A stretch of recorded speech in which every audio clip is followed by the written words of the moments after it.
Hey everyone, and welcome back to another episode of Pursuit Podcast. I'm your host, Jordan Engineer.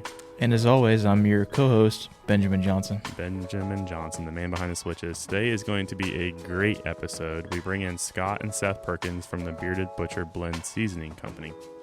Yeah, man, we had a great conversation with these guys today.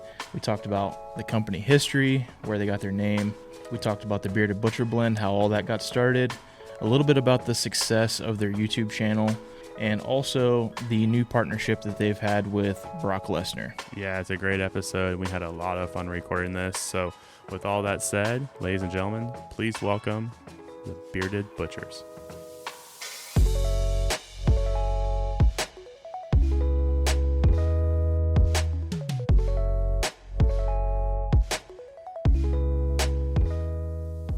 All right, guys, we have Scott and Seth Perkins, like I just mentioned on the intro, with us today. Sir, how you doing? Great. Good. How are you fellas doing today? I'm doing good. I'm doing good.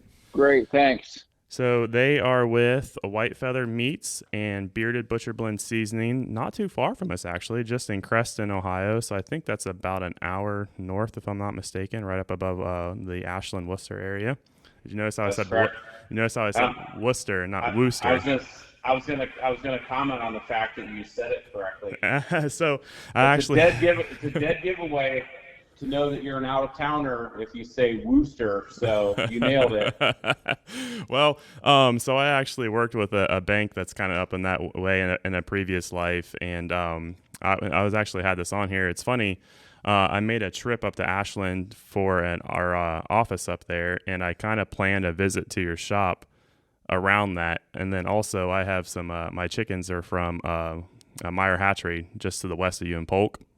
Yep. So I'm very familiar with that area. My grandparents grew up in Tuscarawas, Coshocton County, so I'm definitely familiar with your guys' area up there. But that kind of leads me to my next point. It's kind of funny because I'm sure you know Adam Greentree. Oh yeah. So, and I don't know if you remember, but he had a live, semi-live Instagram story where he was in Australia, and he was curing your guys' meat or his meat with your guys' seasoning. Did you ever see that? We did. Yeah, we actually we reposted that content. Yeah. That was super cool. What was it, like, Water Buffalo or Cape Buffalo or something like that? Bush Bull. Bush Bull. Yeah, and it was funny because, of course, I came onto him through Joe Rogan and all that stuff and started following him. And I was like, okay, this seasoning looks really cool. What is it? And then here they come to find out that someone thousands of miles away turned me on to someone who's literally in my backyard. So it's kind of a funny story. But that's wild. Yeah. So, and I think when I went up to the store, so you guys have a retail location for our listeners. We have a retail location there in Creston. I think I bought a whole backstrap venison loin, maybe some elk chops, and I believe some apple cinnamon sausage patties. So luckily for me, I ate lunch before this conversation because I knew it was going to get me hungry again. And also, we can't talk about the Worcester area without talking about Hartzler. So I know you guys sell some of their ice cream. So if you're up that way, get you some meat and get you some ice cream up there at Hartzler and Whitefeather Meats. Absolutely. Right. It's a good pairing. It's fantastic. So, yep. All right, so let's get into the business, guys. So let's talk about it was a family business. What kind of the origins of Whitefeather Meats, and then we'll kind of transition that into Bearded Butcher. Sounds good. Yeah, be happy to. So Whitefeather Meats, the name comes from a tradition that would have been passed down to the Perkins family. Several generations back, one of our great grandfathers had settled in southeastern Ohio, sort of in that West Virginia, Pennsylvania, Ohio Valley area, and he was a trader and a gunsmith. His name was Reuben Perkins, and he was friendly with the native tribes, and he ran an outpost, and they gave him a white feather to hang over his door as a sign of peace. That's kind of a Native American tradition. So when our folks got into the meat business in the mid to late 80s, they started raising buffalo. So that they were farmers, and we grew up as dairy farmers, and our dad had actually received or rather, he answered an ad in a local newspaper to caretake a buffalo herd that was local, and they wanted somebody with livestock stock experience and et cetera, et cetera. So he answered the call, and he got the job of caretaking this buffalo herd. It was for an owner of a hardware store, and he was getting older, so he would go to Arizona in the winter. So our dad took care of those buffalo for the winter, and then he kind of fell in love with them. And this is right when low fat, healthy red meat was becoming a trend. So they got into raising the buffalo, and he was having the buffalo butchered at the location that we now own. So Whitefeather Meats was in existence, obviously under a different name with a former owner, and our dad and our mom started raising the buffalo and getting them butchered and selling the meat from the home farm there. And they did that kind of 87 through the early 90s. And the owner of the butcher shop came to our father and said that he was going to retire and wondered if he wanted to purchase it. So he bought the business originally with just the plan to primarily butcher his own buffalo, and he wanted to market the meat nationally. He was kind of a forward thinker in the sense that he had a website and built things like this. So very early into sort of the digital age, he was one of the first people to have this website and things like that in the early 90s.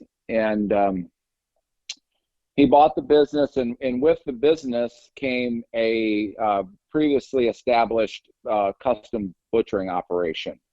But that's where the Whitefeather name came from. He wanted to bring in the heritage, the pioneer family heritage into the name of the business. So he named it Whitefeather Meats, and that's how Whitefeather Meats was born. That's awesome. So I'm sure you're heavily involved with that even from the early childhood stages, right? Helping the parents. We were. So we grew up on the farm, and then obviously helping raise the buffalo. And then when we transitioned into the butcher business, now geographically that the home farm and the butcher business were about 7 miles apart. So we relocated and lived right there next to the meat processing plant. So yeah, as young men and teenagers, we really weren't given a choice whether we wanted to be butchers or not. It was pretty much our parents had bought the business, and so we just jumped right in from I think I was about 12 years old. Seth was about 14 years old when we got started. We should mention that our father was he was military, so he was in the Army. He served with the 173rd Airborne in Vietnam, and he was shot 4 times over there. And then when he came back to the States, he was a drill sergeant at Fort Bragg, North Carolina. And so he pushed troops through their program for a year or so. So when Scott talks about the fact that we weren't given a choice, that his military side kicked in, and we were pretty much raised with a boot in our hind end, which we thank him for that to this day, because it created a lot of good work ethic and things like that. Never give up, and a lot of tenacity and grit and so forth. Oh, for sure. And you know what? You can tell that through the videos too. I'm glad you guys talked about how it was as part of your family, because one thing that I admire a lot is that your willingness, and I guess willingness is the wrong word, but getting your own children involved, especially in part of the videos and for hunting, and just instilling that lifestyle in them as well. It's part of the video part that I think makes it really attractive to watch as well, as a family man myself. So appreciate that. Thank you. Our philosophy has always been faith, family, and food. And our whole, I guess our whole goal with building our brand is to, build a lifestyle and a platform for our kids to grow up in. So that's always been our goal. Yeah, and I think even when I was in there, you could just tell, it had that really homely family atmosphere, And and like I said, I echo myself again, but just seeing it, you can see it through the videos, and like I said, it just makes it that much more enjoyable to watch when you see the kids getting involved with it. So keep that up. We for sure. appreciate that. Oh, And yeah. we've commented about this before because a lot of families, they get together on the weekends or they get together on, certain holidays and things like that. But we recognize the fact that, we get to sort of come home to mom's house or grandma's house every day while we're at work, because it really is just like, and we want our customers to feel that way too, like you mentioned, when they come in the door, to really feel that family atmosphere. Oh, for sure.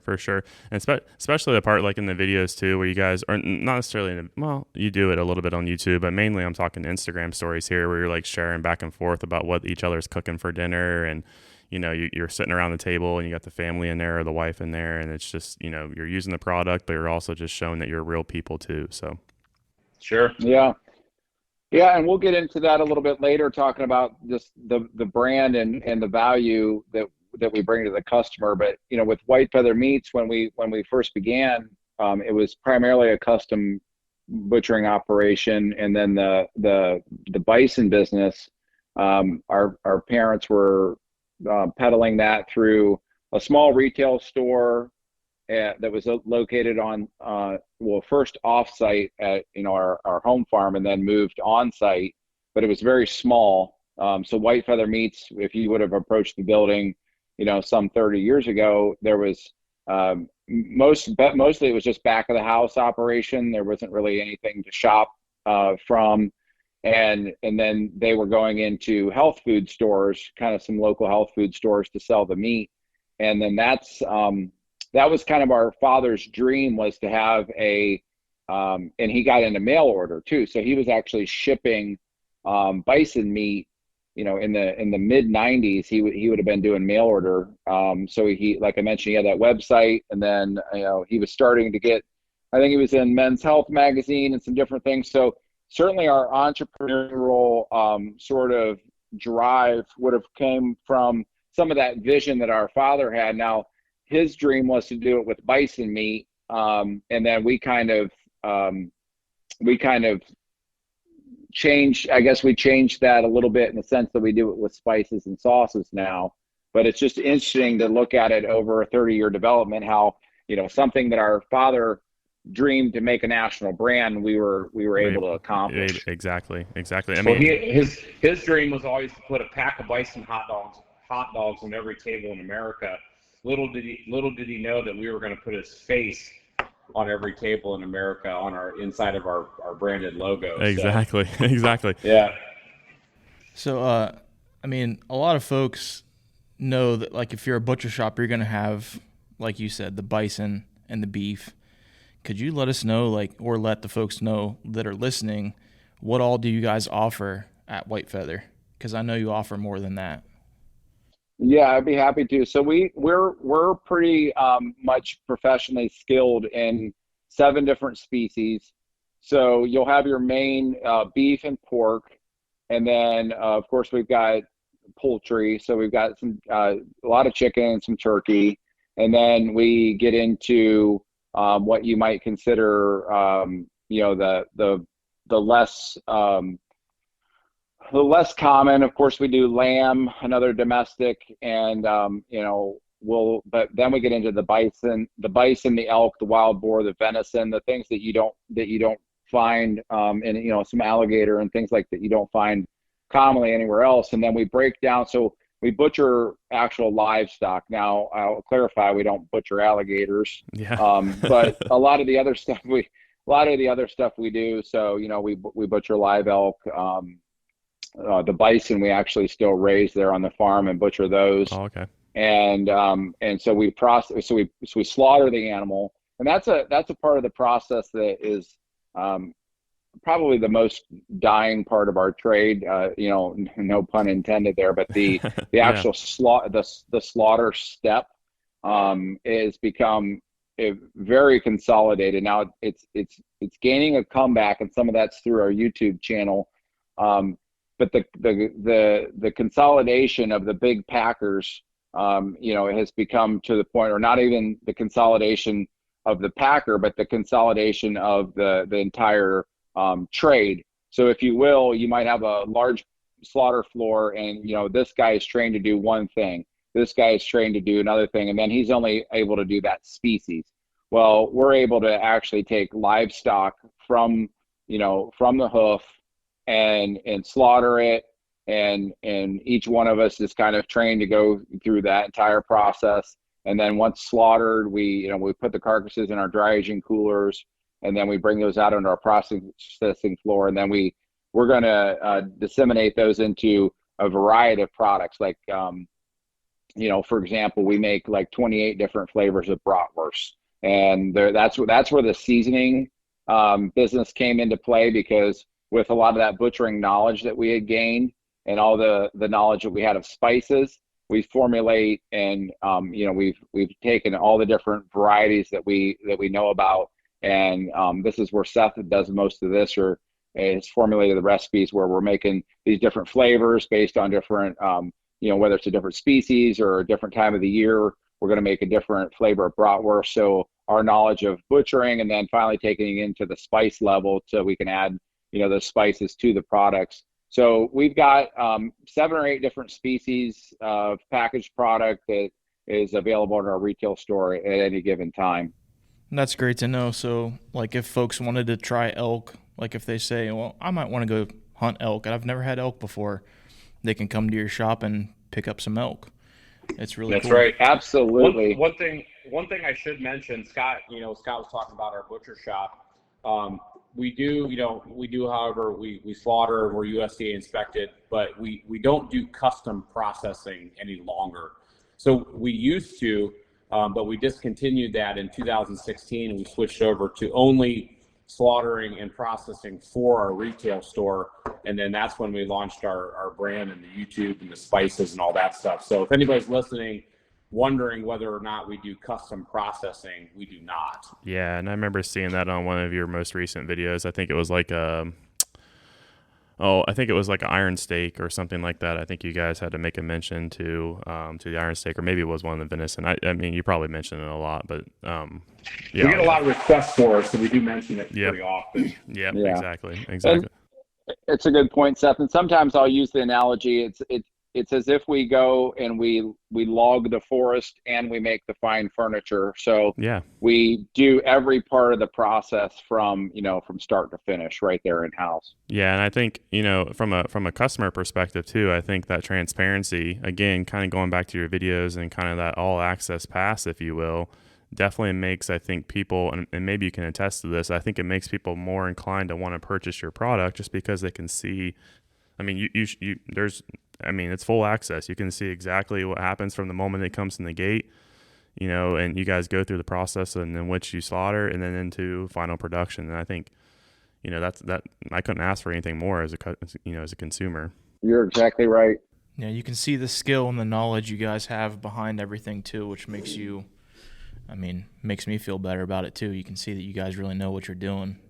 Yeah, and brand, so brand awareness, or in other words, people like to support a brand that they feel connected to too. They know that their food dollars are going somewhere where they really want to support. Exactly. So let's kind of tie into the blend. I mean, you kind of teased it a little bit there with kind of the origin of the spices and the origin of the spice company in terms of Bearded Butcher blend. I know, if I'm not mistaken, I think the website said like 2012. Is that kind of like around the start of that? Can you kind of talk about when that decision was to kind of go into more of that spice and do the national picture? Yeah, happy to. So frankly, in 2012, we would have been, a pretty solid 20 years into the butcher business. Now, as we were custom processing, we were building out our retail, so little by little. So we kind of just encroached into new spaces to the point where we had our store, more freezers and more selection and whatnot. And we knew that we wanted to kind of get involved in a sort of a brand.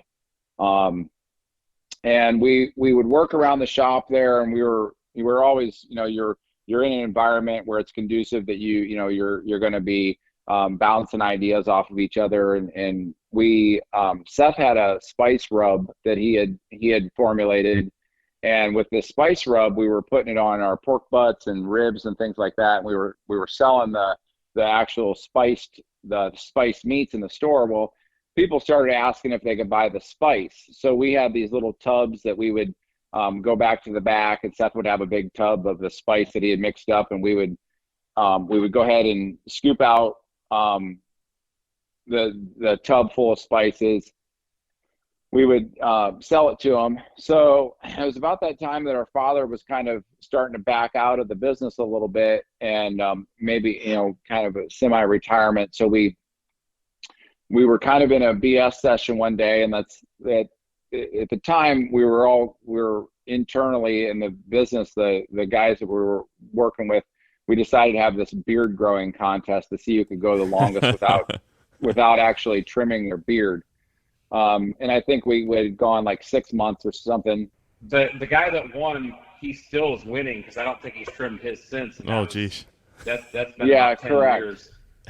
Goodness. Right. He looks like Gandalf out there. which he works for us to this day. So. What was it? Jared is he's the retail wholesale that we met at the show, if I'm not mistaken. Yeah, that's correct. No beard. He's the fuzzy friend. We're working on him. Maybe we meet up next year at the expo. He'll have a full Gandalf beard by then. There you go. I guarantee you he could grow a good one too. Oh, for sure. But So we said, well, let's call it Bearded Butcher Approved. So whenever we put the spice on something, we'll make up a little sticker for the packaging and we'll slap it on there and it'll say Bearded Butcher Approved. And that's like our stamp of approval. And so for a logo, the guy that's still winning, Craig Naletti, his wife had some Photoshop experience or whatever. And she took a photo. We were actually at deer camp and we had some deer hanging up and our dad and grandpa were in the photo. And she just took our dad and took his caricature and, with a couple of filters or whatever, she stuck it inside this Bearded Butcher Approved, sort of circle sticker. And we would stamp that on the packaging. So that went on for, a little while. And it was like, well, we should just, literally, bottle and sell this product. So we started hand filling shakers and sealing them up. We got a label made, and that was our original blend that started in 2012, and we started selling it out of the shop, and of course it was getting a local cult following, and then we decided over the course of a few years that we should build a website and just start shipping the product. So in go ahead. Which at the time when we first built the brand, we named it Bearded Butcher, and we actually couldn't believe that there wasn't already something out there called Bearded Butcher. I bet. Because it's catchy, it rolls off your tongue real nice. But when we went into all of our trademarking and everything, nothing on the market existed called Bearded Butcher. It was wide open for us. That's wild. Yeah, so we pretty much have, if it's called Bearded Butcher, we own the trademark for it. It doesn't matter if it's barbecue supplies, educational videos, spices, meat, restaurants, anything like that. So anything Bearded Butcher you see, it's either going to be us or somebody operating under the name that's not supposed to be. Oh, for sure. Okay, I'll keep my eye out for sure. But no, yeah, that's wild. There's been a few, I'll say that. Oh yeah, of course. Imitation. So in 2016, we actually made a transition where our retail store had grown to the point that we decided that we were going to put an end to the custom processing service that we offered. So in 2016, that's when we ended the custom processing service. So it actually gave us a lot more time to work on our own products and our own brand. So that's when we launched the YouTube channel.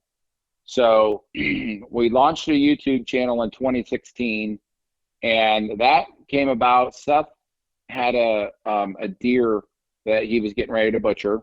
So we just we had, at this time, smartphones were readily available, and we decided that we would just start capturing some of the content. We saw one of the sort of social influencers, inspirational speakers, Gary Vaynerchuk, had said, if you capture the content and there's an audience for it, they'll take it from there. So we did a Facebook Live video of Seth cutting up this deer, and just put it on Facebook, just one take, and kind of forgot about it. Well, it took off. It went to like hundreds of thousands of views, and Seth's like, did you see that video? And I was like, no, I didn't. But he's like, I'm gonna put it on YouTube. So it was shot vertically. It wasn't even horizontal. So it had like the black lines on. And so we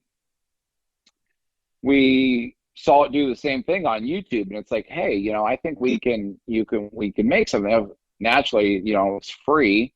So we just started pulling out our phones whenever we thought we were doing something that might interest the audience, and we just generally started doing how-to videos on butchering. It mostly started with whitetail, and then we decided that since our dad had a seasoning blend, we would create a seasoning blend for the three brothers that are in the business. So our older brother Sean, and Seth, and then myself. I'm the youngest. So we went with three different varieties of seasoning and themed them kind of after each of the butchers.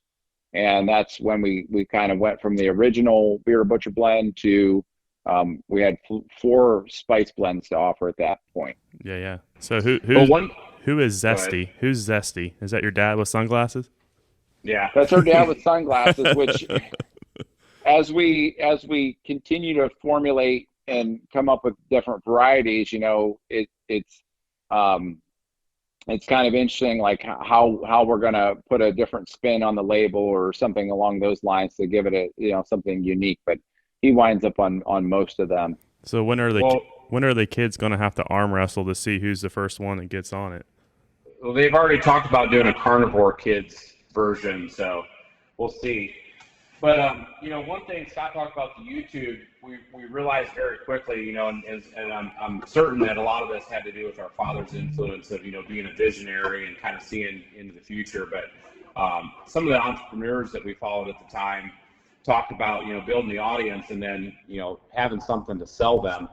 So we knew that with YouTube, you can do it through ad revenue and affiliate links and things like that. But if you have a product that people can buy, they're going to want to buy it. So we quickly knew that not only did we have the product, but we had the content people wanted to watch. So we had a platform.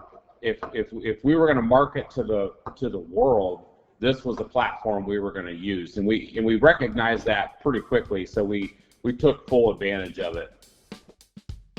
All right, everyone, we hope you're enjoying the conversation so far, but if you're listening to this when it released, Father's Day is this weekend.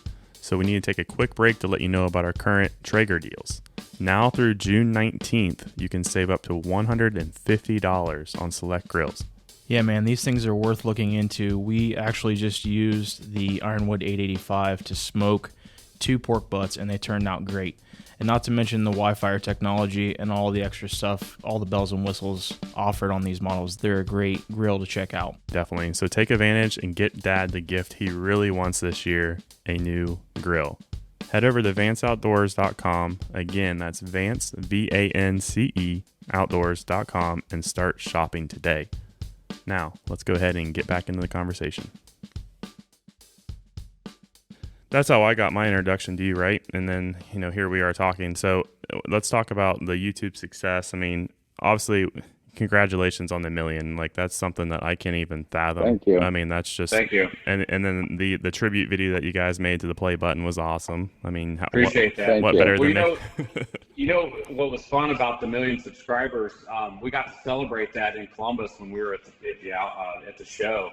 Right after we talked to you guys, because we were there Friday and Saturday, but Friday night in the hotel lobby is when we actually ticked over 1 million. So Oh, that's cool. something. We'll definitely remember that forever. Being able to celebrate that with some of our crew, and definitely it was a pretty cool experience for us. So I'll be like the high school girl. I'll be like, I knew them before they were at 1 million. Yeah, there you go. That's funny. A lot of people don't understand the amount of work that's gone into it. If you watch a 20-minute or 30, 50, 60-minute video, our nephew Spencer, who does all of our editing, which he does a phenomenal job, by the way. But at least we think he does. But and that's a huge part of making the videos watchable is how they're edited. But there could be 20 hours in an hour-long video. So, but yeah, it's definitely been it's been a lot of work too the last 5-6 years. Oh, definitely. And shout out Spencer if you're listening to this, buddy. Thanks for the great content. Absolutely. I know we definitely know what it feels like to create our own content here. And he does a banger job. I mean, all those hunting trips and everything that you guys did. I mean, especially that New Mexico one here lately, like the way that was filmed, it was fantastic. So, I agree. Definitely some great work from them. Let's kind of talk about. I mean, we discussed a little bit, but there's quite a variety of content on there. So, there's a lot of tutorial videos on there, which I find is interesting as well, because not only are you selling the product for people, but you're going to kind of show them, what they can do with it, right? Smart move. Sure. Yep. Kind of go ahead. Go ahead. I was going to say, Lee, that like the variety of content. Clearly, that's kind of a conscious opinion. To do that in a particular manner. I guess kind of dive into just kind of how you guys are laying that out in terms of balancing, the product placement versus the lifestyle and that kind of thing. Yeah, so we recognize the fact that, people don't always appreciate being sold to all the time. But we do have to remember that we are running a business. So we try to tease in enough content that, where we're not selling. So that's where the butchering, just a solid butchering, the knowledge, the skill, all that comes in. But then, we do have to add in the selling at some point because we got to pay our bills. But and then we want to make it educational too, where if somebody buys our products, they know how to properly use them, so they have a great result of their product, and then they tell everybody else about it. So that's kind of how we don't really have any rhyme or reason of how we approach it. We just know that we don't want to oversell throughout the whole experience. Oh, definitely. Yeah, and I think there was one that I just watched not too long ago. It was the prime rib, I believe, for Christmas, around Christmas time. Yep. And that was a very good example of that, because you were showing the different cuts of prime rib. You went through, the different parts of it, and then it just subtly brought it into the smoking on the green egg, how you were doing that process, how you're hitting with the black and the butter blend, so you knew like you get that good bark. But it was a very subtle. Mm-hmm. It was a subtle way to say, like, this is a seasoning, like this is what your product is going to look like. And of course, prime rib, once it's cut, I mean, that just sells itself, right? So that's correct. Yeah, so the other side of it too is that if you bring in any type of sponsorship on a video, they're gonna require it. So that's why we stay pretty much unsponsored. However, we do work with Meet Your Maker. They're owned by American Outdoor Brands, and we do a lot with Meet Your Maker. But we're big believers in their product, so we feel like anything that we can bring to the customer that can add value to the especially the outdoor, wild game butchering experience, we're going to do that. So if you do watch our videos and you see a heavy influence of, let's say Meet Your Maker, it's because it's something we believe in, and they do occasionally sponsor videos. We're just holding up our end of the deal on that. Yeah. And even still, I don't think, from my perspective, and I'm looking at it from kind of like an industry eye, I don't think it's over the top either. I think it's very much, this is what we use, this is good equipment, and, here's where you can go get some type of thing. So I will kind of dive in a little bit deeper into the YouTube side. So I don't know how familiar you are, but we had Ryan Olson. He has the YouTube channel called Whitebone Creations. Seth, you may have seen him. He does like Euro mounts in California. I can't say I'm familiar. So Ryan, he's got about 300 and some thousand subscribers. He told us on the podcast too. Joe Rogan, when you watch some of his episode, he's done a lot of his bulls and stuff from the Tejon Ranch in California, and he has this struggle. And I want to see if you guys even kind of come across this as well. But like I mentioned before we started recording, like the shadow banning or like kind of the content direction, if you will, of YouTube and these bigger social media platforms. Have you guys experienced any of that in terms of like maybe demonetization or, not seeing the results or the growth? I mean, you're still, and the reason why I'm asking is because you're still eclipsing. I mean, you hit 1 million not that long ago. Now you're at like 1 million and like 5,000. So you're still gaining 50,000. 50,000. Okay. Yeah. So even still, like you're gaining quite a bit of following, just even those last few months that we've talked. You Sure. gained 50,000 subscribers. So do you see it being kind of like you're in the industry as a professional and this is something that people can relate to because everyone needs to eat versus like the hunting side? Do you have any experience with that? So I think with YouTube, let's just talk about that first for a second. You talk about, videos getting demonetized and things. We do have like 4 to 5 videos they probably equal over 10 million views, and they're in our top 10 videos that are in fact demonetized because of the content. So whether it's a field dressing video or a skinning video or something like that, we don't actually get any ad revenue from those, even though Google still gets their share, we don't. And we have had videos that have been completely pulled off of YouTube, and we've sent in for an actual physical manual request to review the video, and they've been brought back. So there's been a little bit of a struggle there, but probably the biggest social media platform we have that we notice the shadow banning on is TikTok. We have 640,000 followers on TikTok, and I just got a notification yesterday that I posted a video that went against the community guidelines just simply for being in our cooler with beef and pork hanging in the cooler and a couple bison, talking about what we butchered that day, and that video was taken down, and I got a strike and can't post for 3 days or 4 days or whatever it is. So we definitely notice it more on TikTok than any of the other platforms. But we kind of feel we kind of feel like a little bit of the cancel culture is coming on that side, in YouTube in particular. Yeah, and it's kind of funny that you mentioned that your first video was filmed vertically, Seth, because here it is, TikTok. That's the only way that you're filming videos anymore. Right. Like, so we actually, it's a challenge now because we have to film 2 ways. So yeah. We're filming horizontal for a lot of our social media and then vertical for TikTok. So yeah, my phone's got probably 15,000 videos and photos on it of just content because everything's pretty much doubled up.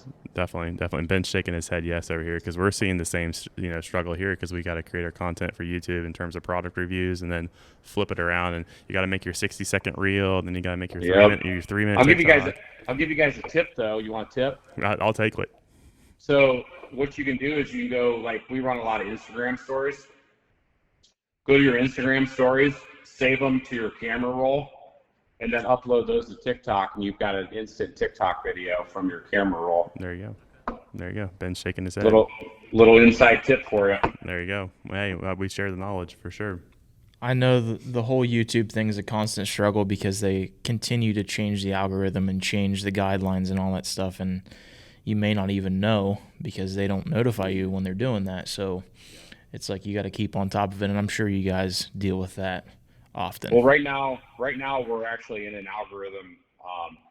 I guess maybe you could call it struggle, but we're not the only ones because some of the other brands out there, like Meat Eater for being one, Deer Meat for Dinner, we're noticing that they could potentially be experiencing the same thing. So we know it's the platform, it's not us. Oh, for sure. Yeah, we're in the firearms industry and hunting industry, so we're the bad news bears when it comes to YouTube. So it's always a struggle for us as well to kind But of. I will tell you, what we did, and you mentioned him earlier, but we bringing Brock Lesnar in on the deal was definitely a big spike for us because if you know that's happening in your algorithm, just change it.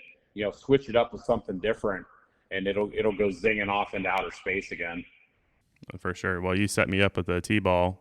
Let's go ahead and talk about that. So I'm familiar with kind of how this whole transpired with you and Brock Lesnar. And for those people that are listening, I highly recommend go back and watch that video with Brock and kind of talking about the story. But if you guys want to kind of dive into how he came across you, which is kind of a funny story, honestly, and then kind of the what's transpired since that first talk.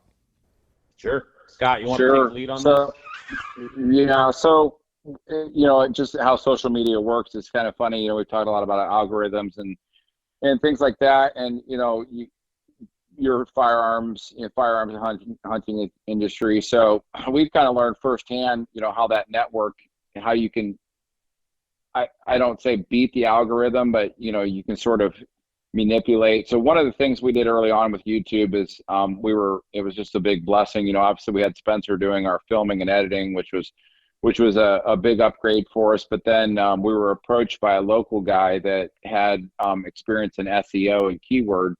And we were getting a lot of these sort of, cold call email type things where it's, hey, let me optimize, blah, blah, blah, just delete them.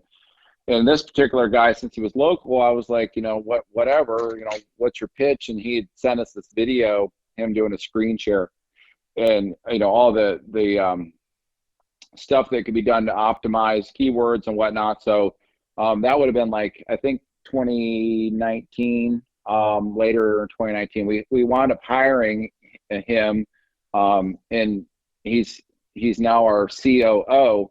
But the long story short is early on we were doing really well with keywords, and we were kind of first to the scene in the butchering industry.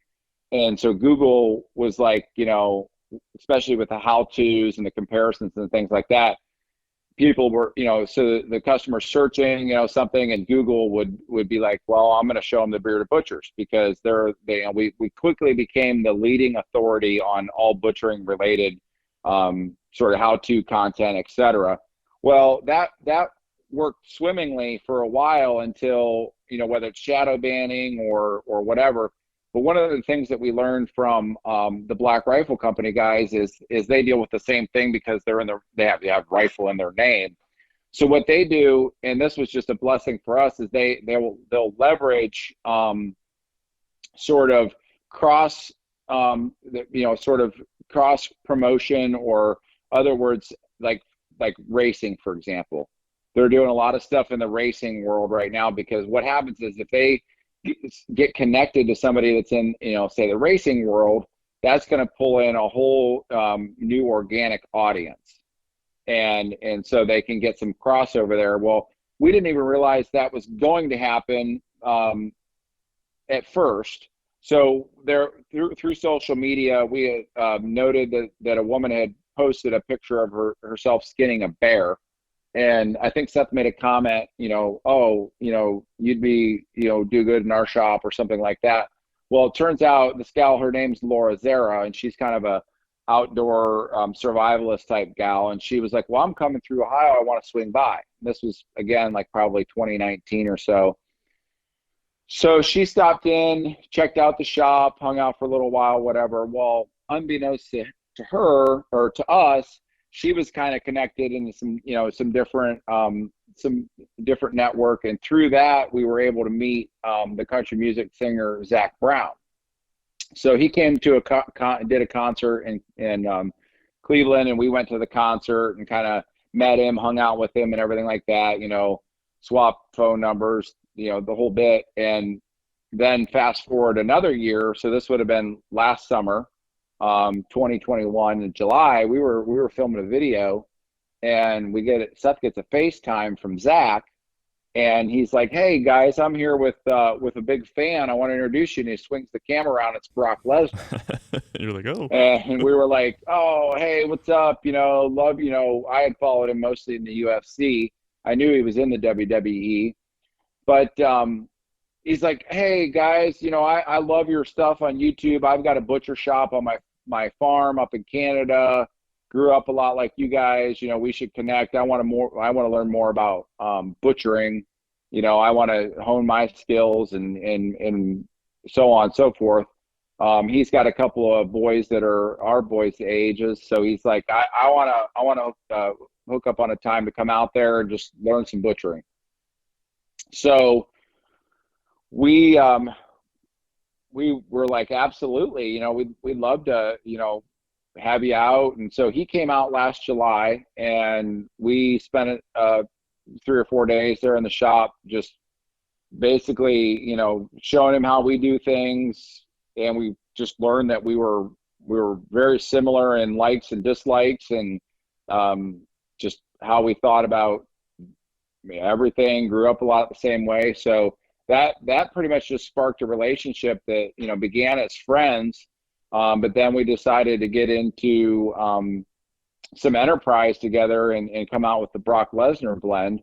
And a lot of that has to do with just like I mentioned, sort of that crossover audience type stuff, where he obviously has a massive following, so we were able to leverage that. Which I want to make a point here real quick, because one thing that we want to acknowledge and we're very thankful for in building our brand is networking. And we think it's very important and it's huge. So Scott mentioned Laura Zara. We're very thankful for that relationship that kicked off, a number of years ago, because early on in this podcast, you mentioned Adam Greentree. Well, Laura Zara was the one who introduced us to Adam Greentree. So if you look at the whole circle, it started with a really good relationship, which turned into a great friend, who led to other people in the industry that we were able to get to know. And now, we have a big circle of great friends. So whether it be Adam Greentree, the guys at Black Rifle Coffee, to, Zach Brown, to Brock Lesnar, to even winding up on the Tucker Carlson show, was all a result of just networking. Exactly. Yeah, it's incredibly important for sure, and it's definitely paying dividends for you guys. It is. Yep. I'm glad you brought. Go ahead. And those people that we've met, I mean, they're some of the best people you could ever be around or want to be around. I mean, just super down to earth, even though they're these high level celebrities. Just good old boys and girls, just like we were raised. Oh, for sure.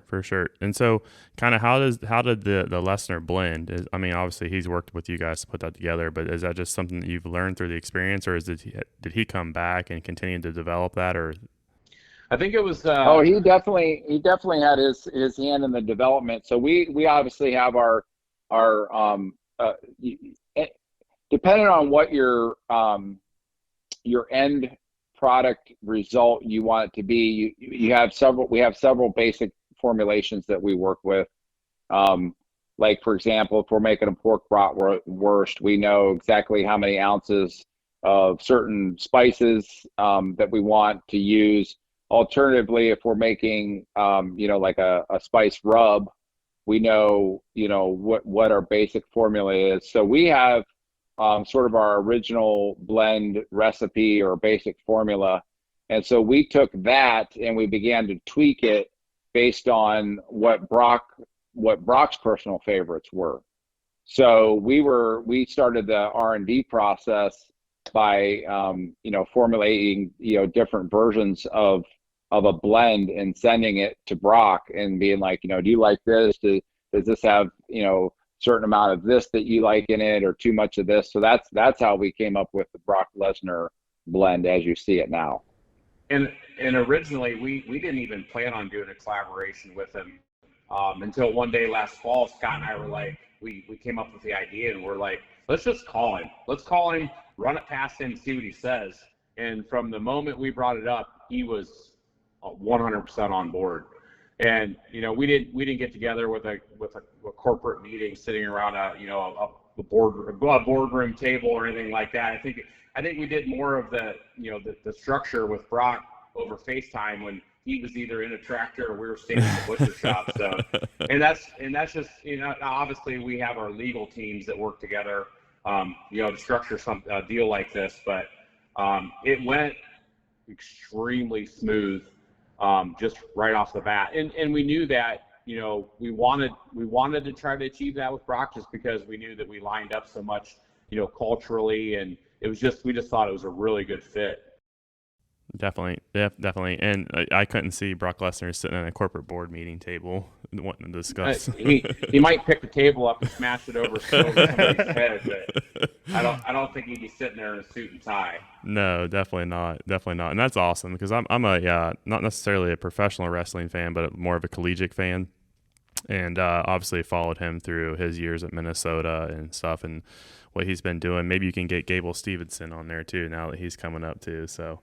We gotta work. There you go. We gotta work on Brock's beard a little bit though. It's not quite as long as your guys' quite yet. It's working. We've talked to him recently, and it is coming in pretty strong. There you go. So. And I think it's important to note too. We can kind of get into some of the seasonings now that we're talking about it, but I think it's important for the listeners to know too that these are what you guys refer to as like clean ingredients. So if you kind of want to dive into that, I know people are really particular about what they're putting in their bodies these days. They are so yeah, very important. And the other thing too, when you're working with spices, Jordan, is that you can't cut corners because you're going to have a different product at the end of the day.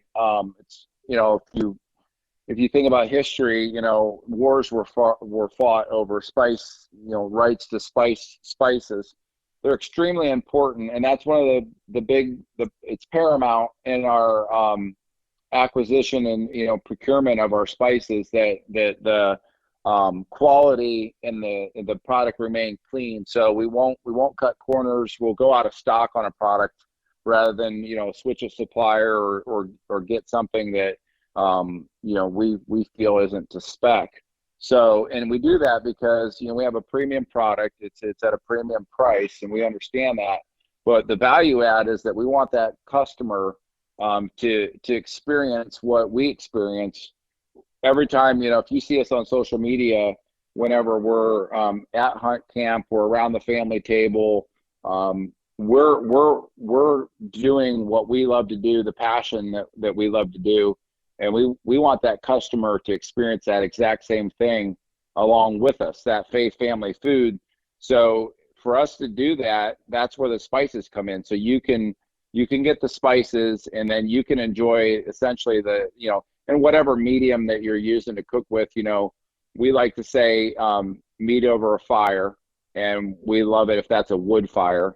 So whether you're going to be using charcoal, pellet grill, even a campfire, this is a great way to enjoy protein.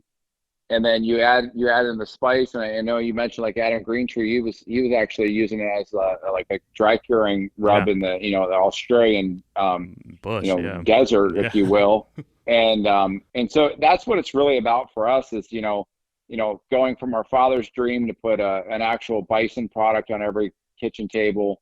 We feel like every person that comes in contact with our brand can experience some of that same joy that we get around the food by using that spice. So they're going to have the clean, healthy ingredients, very high quality, what we are proud to put in front of our family or friends. They can do that same thing all around the world. Which I would like to take this opportunity to thank everybody at Vance Outdoors for bringing us in as a brand and selling it in your store. So we definitely appreciate that. Oh yeah, when Ed, our buyer, when he told us, I was like, no way. Like my jaw hit, because I mean, like I said, I've known you guys since before I even started working here, and I've been following you for a few years now, and I'm just like, dude, this is gonna be awesome. Like I was like, when can I buy it? He's like, nice. That's great. I was like, I don't have to drive up there now. I could just come to work and grab one off the shelf on my way out. So there you go. That's great. So when we release this, we're probably going, like I told you guys, we're gonna be pretty close to Father's Day. So I know Ben over here, he's got a pork butt, and you mentioned us and selling your products. So yeah, we do carry majority of the seasonings. There's a couple that we haven't gotten yet, but I think as time grows, we'll continue to grow with you. But he's going to be smoking a pork butt on one of our new demo Traegers, which I'm sure you've helped us acquire as well. Can you give Ben some advice here on some pork butt? What are you guys doing for that? We're actually going to do two. Oh, there you go. Yeah, so we're going to do two separate 5-pounders. Okay. Happy to help. So We like to say, Bone in or boneless. Sorry, Scott. Boneless. Boneless. Mm-hmm. All right. So we like to say that good barbecue takes time, and it's done when it's done. So whenever you're setting up for something like this, we'd like to tell people just approach it with plenty of time on your side. So with a pork butt, you can always finish it, hours ahead of time, couple hours. Go ahead and just stick it in a cooler. Shut the lid. You can wrap it in foil and a towel, and just put it in that cooler, and it's just going to sit in there, and it's just going to become even more tender and more juicy while you wait. So as far as a temperature, no matter, if you're using the Traeger, that makes it super easy. Your product's going to turn out perfect every time. But 225 at your pit temp for whatever you're using, you can smoke anything. And then it's just a matter of time. On a 5-pound pork butt, we'd like to see you get 6-7 hours in there. If it's a bigger pork butt, you're going to probably get closer to that 8 to 10 hour mark. And then as far as the rubs go, so we love to use Hollywood on pork. It's got it's our original blend with cane and brown sugar added. So you can do, and if you have 2 of them, you can do them 2 different ways. You could put the rub on and kind of let it sweat out for a few minutes before you put it on the smoker, or you can use a binder like mustard. That won't really come through much in the flavor. The mustard won't, so don't worry about turning anybody off with mustard. If you want to do one pork butt with, say like a Hollywood, you can do the other one with maybe like a black. Our blends, they pair well with, our slogan is use it on everything. But you can certainly start to head in different directions with different blends. If you've got the original blend, that's kind of your all-purpose, use it on everything. You can also combine blends, so you can do, you can hit it with a little of the butter blend if you want to add some of that natural butter flavor. Our Chipotle we describe as cool and smoky. That's a great one for chicken wings, stuff that, even some of your French fries or popcorn, something like that, but maybe it's not a protein. Then you can use your Cajun. We like that one on poultry or fish. It's really, really good on fish. It has a nice medium peppery heat. And then hot, of course, that you can make some hot chicken wings. You can add that to your soups, dip your sandwiches in it. It's amazing. It makes a really good burger. The black, we really like that. It has the coffee and molasses in it. We really like that for a brisket, or like a beef rib, or your steaks. It adds just a really nice bark and a char on the outside of it. Of course, one of our 2 newer blends, with the exception of Brock, would be butter and zesty. So the butter is our original with a natural butter flavor added. That's amazing on sweet corn. Oh yeah. Yeah, again, you can add a little bit of that, like a little mixture of butter and black on a steak, blow your mind. And then zesty, we really like to head into more of your summer cooking with that. So whether you're doing tacos or you're adding it to a corn salad, you can actually just sprinkle it right on tortilla chips. It makes awesome zesty lime tortilla chips. And then Brock blend, that one, we describe it as bold and flavorful. It's a really good red meat blend. You can have some of the best tomahawk steaks or venison backstrap of your life by using a rub like that. So there's definitely different directions to head, but for your pork butt, set your Traeger up for 225. Go for give yourself 6 hours. If it gets done ahead of time, you want to get that pork butt to about 203 internal. Now you can wrap the pork butts in butcher paper or foil, and when they hit 160 to help them through that stall period.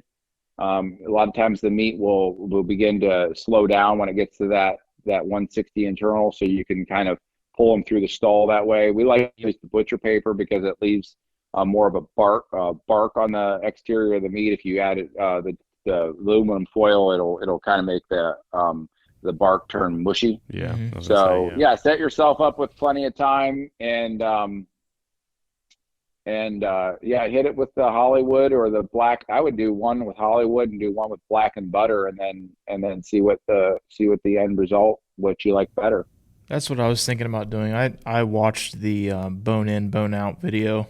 I was gonna try to duplicate that kind of thing and let everybody choose like which one. Yeah. I mean, they're both gonna be boneless, but as far as the seasoning goes, which one they like. Yep. And then you guys mentioned in the video that that you might even add some after you shred it. Would you maybe mix in something different, or just continue to use the Hollywood and black? I would use the light seasoning. So whatever you started with, that's what I would add in at the end. Okay. If you're going to pair the barbecue with it, I like to put that on the side, or let the person put that on themselves so they want, rather than mix it into the final product. And when you season those pork butts, you can get pretty liberal with your seasoning, since it's such a thick piece of meat. You can't really over season it. You can under season, but you can't really over season. Okay. So keep that in mind. Sure.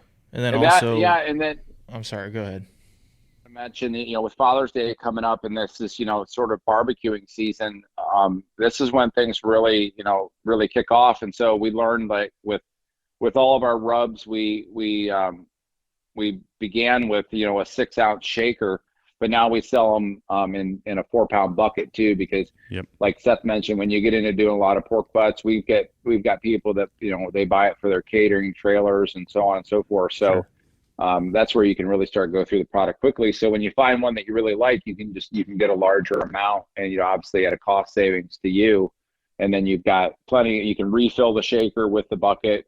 And then you just put it in your cupboard, and you have, we don't want to find you approaching the grill on the pinnacle of Memorial Day or Father's Day, or the highlight of your weekend, and find yourself out, unless you're near Advance Outdoors, and you can always run over there and resupply. There you go. I appreciate it. Thank you. It's like having a bucket of bullets, but it's seasoning. Exactly. It's That's right. Freedom seasoning instead of freedom. That's right. Seasoning. Yes.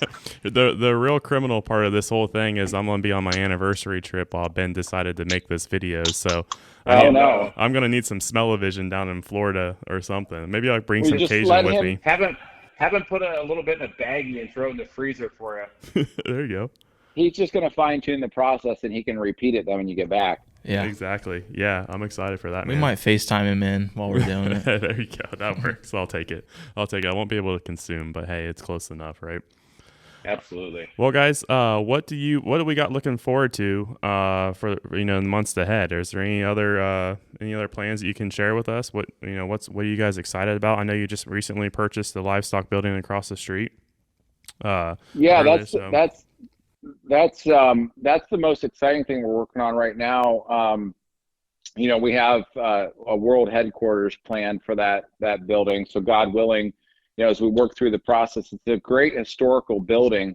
So we're actually looking at preserving a lot of the original structure, and we can convert it to our needs. And then out of that, we do these events through the summer months, where we call them Sizzling Saturdays, and we set up an outdoor mobile cook tent, and we'll cook different items. We typically will change our menu, but we'll do brisket or pulled pork or some of our famous bratwurst or whatever. And it's kind of just a great way to come out to Whitefeather. These are always getting posted on our Facebook. So if our next event's June 18th, but you've got an opportunity to come out. You can grab a sandwich, you can hang out for a while, you can we typically put up some bounce houses and stuff for kids, and you can obviously stock up your freezer. A lot of our meats are merchandised in such a way that you can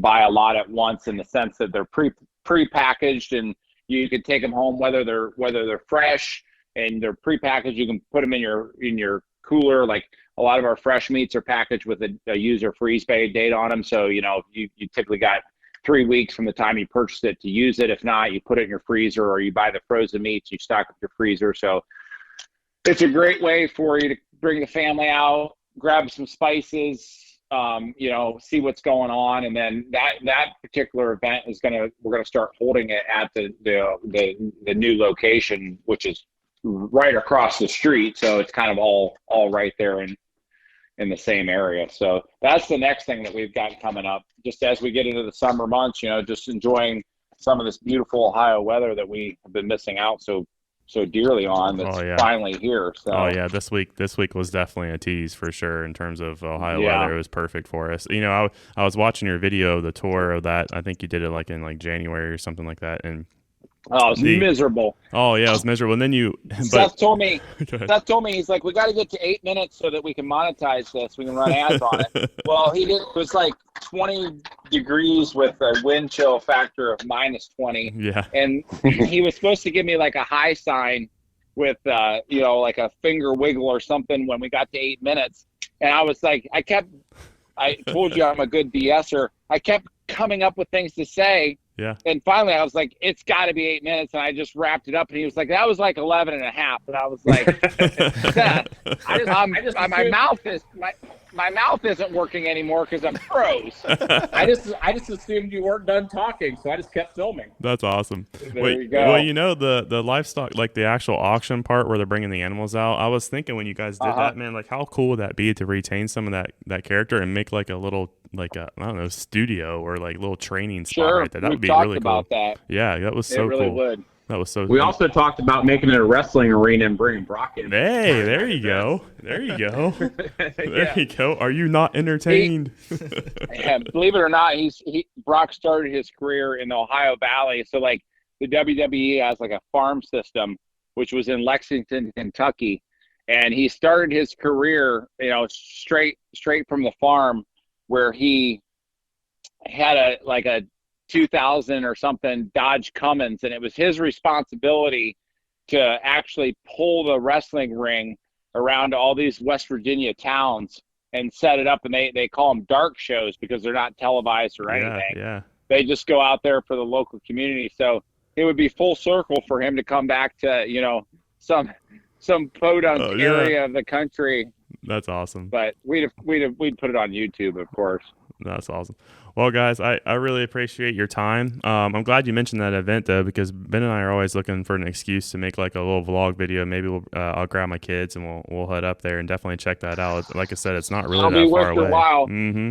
Tell the kids that we're going to have a Kona shaved ice truck here, and that's all they need to hear. Exactly. We literally just had it yesterday during our T-ball game. So there you go. I mean, and you got Amish country right there, Millersburg and all that. So I there's plenty for us to do. Stop by Heine's and get some cheese on my way up. I mean, it sounds like a great day to me. So make a weekend out of it. Awesome. Well, fellas, where can everyone find you? I mean, this episode is pretty self-explanatory, but if you want to go ahead and plug your social media channels and where everyone can find you, and then we'll get you out. Absolutely. So, obviously the Bearded Butchers on YouTube, Instagram, Facebook, TikTok, even just a simple Google search, and you're definitely going to turn us up. Yep. Awesome. Beardedbutchers.com. All right, fellas. Well, you have a great summer. We look forward to talking to you again, and best of luck with the business. Thanks, guys. Appreciate it, gents. Same to you. Thanks. All right, everyone, that is all we have for you today. I'm glad we had lunch before that recording because that conversation definitely has us ready to get out in front of the grill and enjoy this great Ohio weather. We want to thank Scott and Seth for taking the time out of their busy day to chat with us. And if you're in Ohio, definitely make the trip up Route 3 to Creston, Ohio, and check out their butcher shop. You're going to love the selection of meats that they have for you. As always, we appreciate you listening, and until next time, enjoy the pursuit.